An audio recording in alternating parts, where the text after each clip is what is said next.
Is your food journal leading you down a wild goose chase?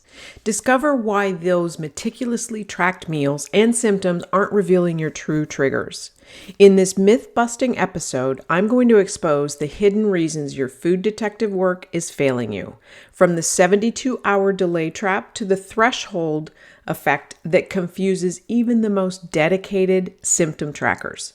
So stop eliminating foods unnecessarily and learn the science-backed approach that finally connects the dots between what you eat and how you feel. Your breakthrough moment awaits you. Hey friend, welcome to Gut Fix. Are you ready to finally get rid of those debilitating digestive symptoms? Do you catch yourself staying up late Googling things like, what can I eat? Or how do I stop a flare?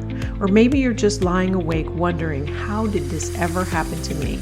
I'm Wendy, and I've been exactly where you are, desperately searching for answers, but determined to find natural solutions. And like you, I was overwhelmed by all the conflicting information out there and unsure of what might really work for me. And so now in this podcast, I'm here to share with you what I've learned, how to listen to your body's signals, and uncover the common mistakes that might be standing in the way of your healing. So grab your favorite drink, pop in your earbuds, and let's dive into your health transformation together. Hello, and welcome back to another episode of Gut Fix. So I'm your host, Wendy Handy, functional diagnostic nutrition practitioner, and somebody who's been exactly where many of you are right now. Frustrated by food journals that lead nowhere, and the elimination diets that just create more questions, frankly, than they do answers. And today I want to tackle a topic that might feel a little bit too familiar if you've been trying to identify your food triggers. And that is why your food journal isn't working. If you've been diligently tracking everything that you eat, but you still can't connect the dots between your diet and your symptoms, then this episode is going to be a game changer. So before we dive in, I want to share a little bit of my own food journal fail story. So when I was first diagnosed with ulcerative colitis, I became obsessed with tracking everything. I even had a spreadsheet and a notebook, and I filled in, detailed records with every morsel that passed my lips and every symptom that I experienced. I was really driving myself nuts. And I was convinced that that if I just collected enough data, that I would find a pattern, right? And I'd solve the mystery of my symptoms once and for all. And I kind of spent hours analyzing those records and kind of looking for the connections between what I was eating and those specific foods and the flare-ups that I was having. And you want to know what? Despite all the effort, I kept hitting dead ends. Sometimes I'd think, I found a pattern. Like when I convinced myself that chocolate was the trigger to my symptoms. And I eliminated it completely for months, only to find out later when I had done some testing that chocolate really wasn't the culprit at all, but it was more the dairy in the chocolate that I was eating. And it wasn't even just the dairy at the time. It was kind of a combination of things, but that was the one that kind of pushed me over the edge. And so, another time I was completely convinced that chicken was causing the problems. And what I realized later was that it was actually what I was using on the chicken to prepare it that was actually causing the problems. And so, talk about a wild goose chase, or you might even say a wild chicken chase. And so the very most embarrassing one was that I spent 6 months completely avoiding tomatoes because I thought they were triggering inflammation, which they can in some people. But later, I found out through these testing that I had no reactivity at all to tomatoes whatsoever. But I did have strong reactions to garlic and onions. And that was in just about everything that I cooked with, especially, in those tomato-based dishes that I was eating. And so what that experience taught me firsthand was why food journaling alone is such an imperfect tool. Imperfect for identifying food sensitivities. And What ultimately led me to discover the approach that I now use with my clients, an approach that combines the best of personalized testing with strategic elimination and reintroduction. And so let's talk about why food journals fail. And, it's the timing. The timing is the problem. So food sensitivities, unlike real true food allergies, which happen as soon as you put something in your mouth, food sensitivities involve delayed hypersensitivity reactions, and they can occur anywhere from a few hours to 72 hours after consuming that triggering food. And so this delayed reaction makes it almost impossible to connect specific foods to specific symptoms through, just the observation of it. So think about it. You eat a food on Monday morning. You don't have any symptoms whatsoever, but Wednesday afternoon you do. Would you ever make the connection that it came from what you ate Monday morning? Probably not, right? You'd be more likely to attribute those symptoms on Wednesday to whatever you ate for lunch that day. And the timing issue creates a lot of problems. So the first one is that it creates false positives. So you might blame a food you ate just before you had a symptom, even though the real culprit was something you ate like 2-3 days earlier. The second problem that it creates is false negatives. So you might clear a food completely of suspicion because you didn't notice any immediate symptoms, and you missed the delayed connection entirely. So, and then the third problem that they cause is that it gives you inconsistent results. So you may react to a food one time, but then not the next time.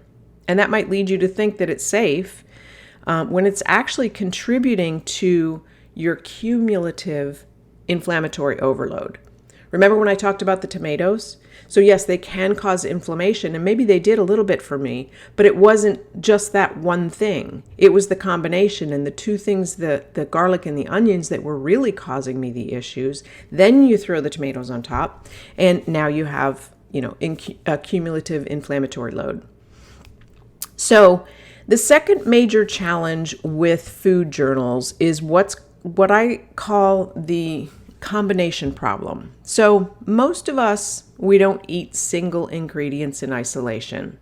I mean, maybe sometimes you do, but we eat complex foods and complex meals with dozens of potential triggers combined together. And when symptoms occur after a meal, how do you know which of those ingredients was responsible? It's impossible, right? So let's say you have pasta with tomato sauce for dinner, and you experience some symptoms the next day.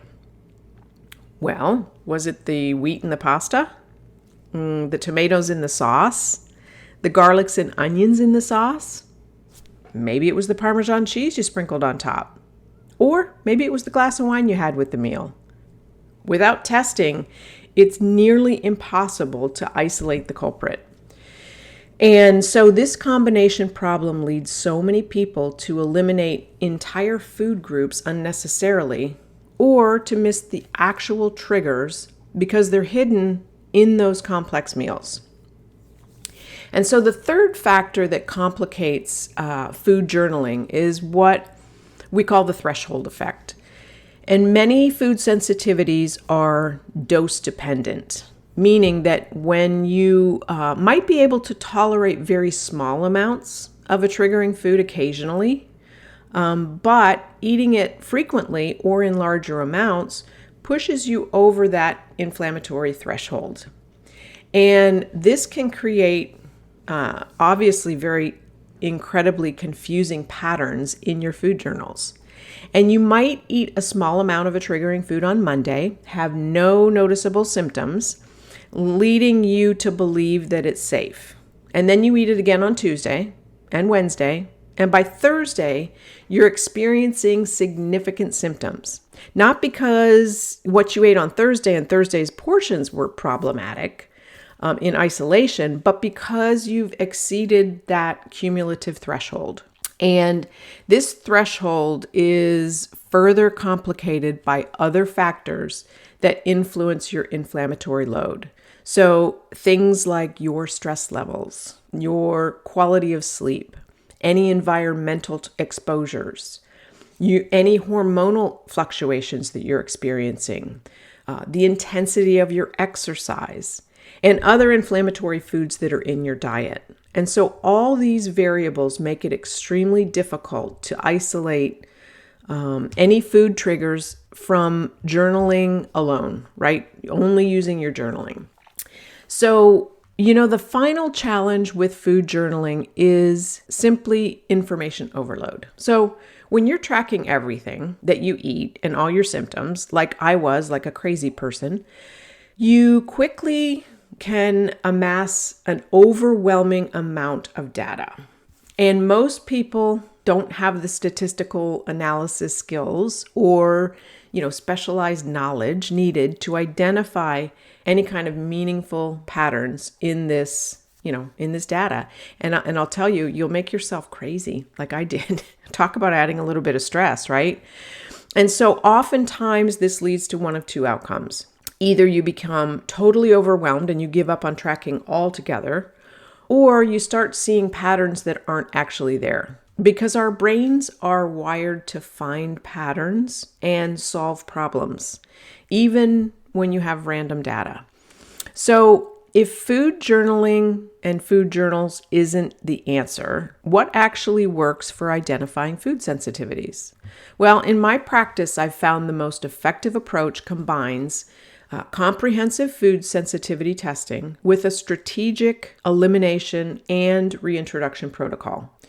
So here's how this approach works. So the first step is we start with a food sensitivity assessment, like your FIT 176 test, right? That's going to measure 176 different foods, food chemicals, and additives. And this testing is going to identify your specific inflammatory triggers based on your unique biology, not by population statistics, right? Or guesswork.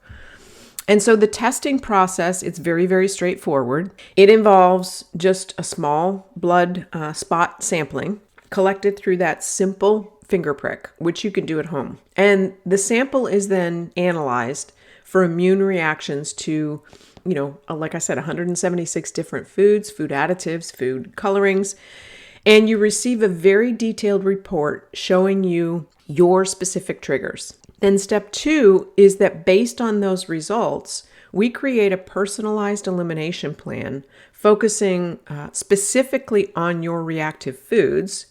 And, unlike generic elimination diets that restrict, dozens of foods unnecessarily, this approach is very tailored to your needs.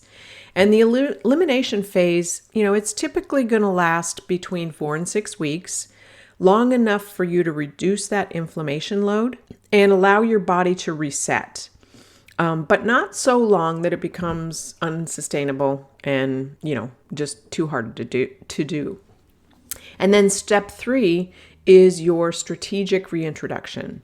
And after you eliminate and we go through the elimination phase, we systematically reintroduce certain foods to confirm that the results and also to determine your individual thresholds. This step is really very crucial because it helps you to understand which foods need to be strictly avoided and what might be tolerated occasionally in smaller amounts. Now, I will say this too, a lot of clients will find out what their triggers are. They get rid of them for 4 to 6 weeks. They never miss them again, and they never even try to reintroduce them. And that's an option too. Then step 4 is your personalized protocol. So the final step is creating a very sustainable, personalized eating plan based on both your test results and your reintroduction experiences, if you choose to do that. And it isn't about permanent restriction. It is all about understanding your unique needs and making informed choices. And this combined approach addresses all the limitations of food journaling that we discussed earlier. It identifies delayed reactions that would be just virtually impossible to track through observation alone.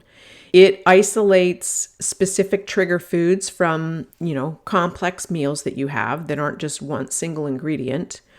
It accounts for your individual threshold by measuring the degree of the reactivity that you have. And it cuts through all of the information overload by providing a very clear, actionable data. And so, what should you do next if you've been relying on food journals without any success? So here's a simple action step that you can use this week. Instead of tracking everything that you eat like I did, and try a top suspects approach. Make a list of the 5 to 10 foods that you eat most often, or maybe what you crave very intensely. Because these are often where hidden triggers are, because frequent consumption can push you over that inflammatory threshold. And second, we also sometimes develop the cravings for the very foods that are causing the inflammation. Similar to how, certain addictive substances create those cravings, right? So for 1 week, try eliminating just these high frequency foods and note any changes in your symptoms, if you have any. And this targeted approach is a whole lot more manageable and, than trying to comprehensively eliminate everything and, just making yourself crazy, quite honestly. And so if you're ready to move beyond the limitations of your food journaling, and you really want to discover your unique food triggers with clarity, I'm getting ready to introduce a comprehensive food sensitivity assessment at a very special rate. The test is going to identify your body's specific inflammatory responses to up to 176 different foods, food chemicals. That's going to give you, a very clear, actionable data that eliminates all of the guesswork of food journals. So stay tuned for this opportunity. It's coming very, very soon. And I'll be releasing those details, like I said, very, very soon. That's really all I can say because I'm still working on some kinks, right?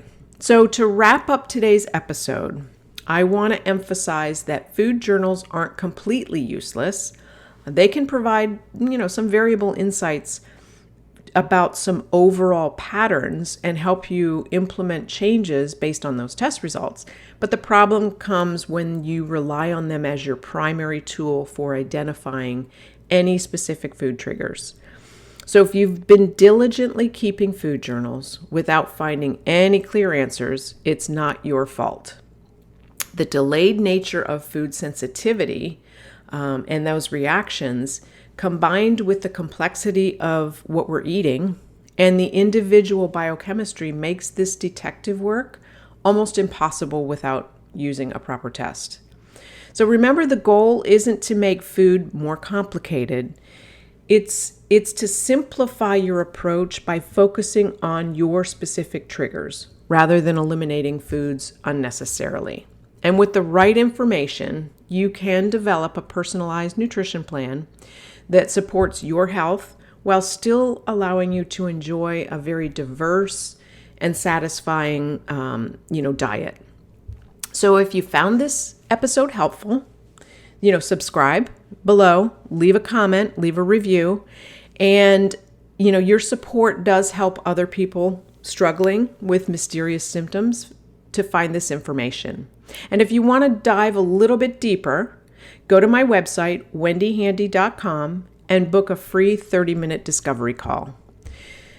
So, thanks for tuning in. Until next week, stay happy and stay healthy.